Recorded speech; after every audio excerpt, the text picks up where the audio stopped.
কিশোরগঞ্জের বাজিতপুর উপজেলার হুমায়পুর পাটুলি ঘাট নৌরুটে চাঁদাবাজদের দৌরাত্মে বিপাকে পড়েছেন নৌকার মাঝিরা। পাটুলি ঘাটে প্রতিদিন ৬০০ টাকা করে চাঁদা না দিলে যাত্রী পারাপারের নৌকাগুলো ঘাটে ফিরতে দেওয়া হয় না, এমন অভিযোগ খোদ উপজেলা বিএনপির সাধারণ সম্পাদক মনিরুজ্জামানের বিরুদ্ধে। কিশোরগঞ্জ থেকে ফয়জুল ইসলাম বিঙ্কুর পাঠানো তথ্যচিত্রে ডেস্ক রিপোর্ট। কিশোরগঞ্জের বাজিতপুর উপজেলার পাটুলিঘাট এলাকায় সারি করে বেঁধে রাখা হয়েছে যাত্রী পারাপারের 10টি নৌকা। চাঁদার জন্য নৌকাগুলো আটকে রাখার অভিযোগ বাজিতপুর উপজেলা বিএনপির সাধারণ সম্পাদক মনিরুজ্জামান মনিরের বিরুদ্ধে। মাঝিরা অভিযোগ করেন, প্রতি নৌকা থেকে প্রতিদিন ৬০০ টাকা করে চাঁদা দিতে হয়, না হলে নৌকা চালাতে দেওয়া হয় না। আমরা ৬০০ টাকা করে প্রতিদিন দিয়ে যাচ্ছি, কালকে হঠাৎ করে আপনার নৌকাটা আমরা আটকাই দিছে, কোনো কিছু কোয়ার নাই, বলারও নাই, নৌকা আটকে দিছে, কিছু বলে নাই। মনির ভাই কিছু লোক উমাইপুরের রাশিদ, কাউসার, জাব্বার, ফারুক, মনির ভাই হলে আপনার বাজিতপুর থানার সেক্রেটারি। আর আমরা খুব অসহায় গরিব মানুষ, আমাদের পেটে এটা লাথি মারা হইতাছে, যার কারণে আমরা এটা দিয়ে চলি, বাচ্চাদের নিয়ে খাওয়া দাওয়া। তো মানে আমাদের মালিক যদি আমরা নৌকা গুলা ভাড়া আনছি, এই নৌকা গুলা যদি এখন আটকে রাখছে, আমরা পেটে দেয় এখন অসহায় অবস্থায় পড়ে আছি। আমাদের 10টা নৌকা কালকে হঠাৎ করে এরা আটকাই দিছে। প্রত্যেকদিন আমরা তো এই ৬০০ টাকা করে এরা চাঁদা দিই, চাঁদা দিয়ে আমরা এই নৌকাটা চালাই। এর ভিতরে কিছু বলা নাই, কোয়া নাই, আমাদের নৌকা আটকে দিছে। আটকাইছে হলো আপনার মনির, আমাদের হুমায়পুর ইউনিয়নের রাশিদ, জব্বার, পরে ফারুক, আর কয়েকজন মিলে আটকে দিছে। না, এটা কোনো তোমার ঘাড়ের লোকে এরা বেলা ডাইকে আনছে, তাই জন্য আমরা নৌকা চালাই, তার জন্য আমরা চাঁদা দিতে হয়। মানে আমরা হুমায়ুনপুরে যে নৌকা হলো এটার জন্য আমরা চাঁদা দিই, মানে ৬০০ টাকা। এটা বলে এরা কোয়া ঘাট জমা।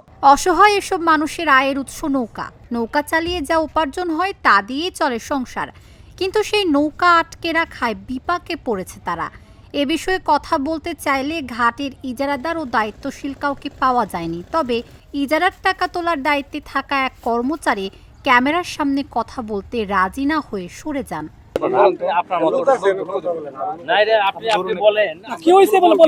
আমি কিছু জানি না, আপনি শুনছেন না কিছু? আমি তো আর সাথে আছিলাম, আমি কিছু জানি। আপনি কি দায়িত্বে আছেন ঘাটের? শুনি তো ভাই, দিয়ে একটু দিকে ভাই, আপনি ঘাটের কি দায়িত্বে আছেন? আপনি কি দায়িত্বে আছেন ঘাটের? নৌকা আটকে রেখে চাঁদা দাবির অভিযোগ মিথ্যা দাবি করেন উপজেলা বিএনপির সাধারণ সম্পাদক মনিরুজ্জামান।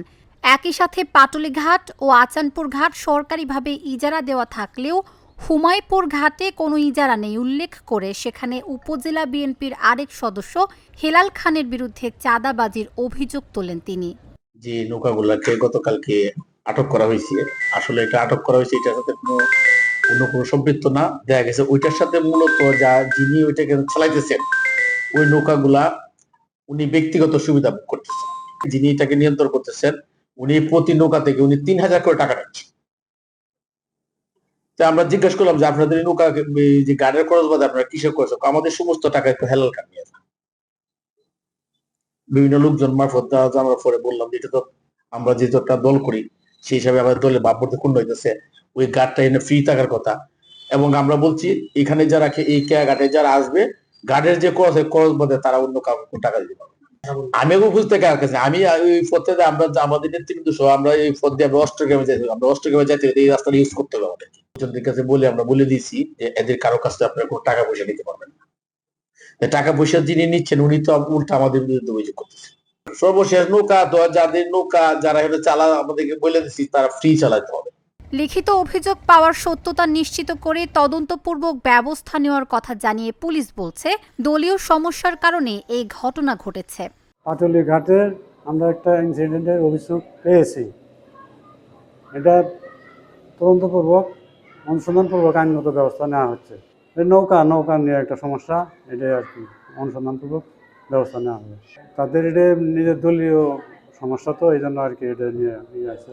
ঘটনাটি জানার পরে সংশ্লিষ্ট থানার কর্মকর্তাদের ব্যবস্থা নেওয়ার নির্দেশ দিয়েছেন বলে জানিয়েছেন উপজেলা নির্বাহী কর্মকর্তা। আমার কাছে যখন বিষয়টা এসেছে আমি সাথে সাথেই থানাকে জানিয়েছি এবং যথাযথ আইনগত ব্যবস্থা নেওয়ার জন্য তাদেরকে অনুরোধ করা হয়েছে এবং আই হোপ যে পুলিশ অবশ্যই এখানে আইনগত ব্যবস্থা গ্রহণ করবে। আমাদের প্রশাসনের পক্ষ থেকে যদি এই ধরনের ঘটনার সত্যতা থাকে তাহলে অবশ্যই যথাযথ ব্যবস্থা নেওয়া হবে। নৌকা আটকে থাকায় দুর্ভোগে পড়েছেন প্রতিদিনের যাত্রীরা। স্থানীয়দের দাবি, দ্রুত এই সমস্যার সমাধান না হলে এই রুটে যাত্রী পারাপার পুরোপুরি বন্ধ হয়ে যাবে। Dhaka journal, news desk.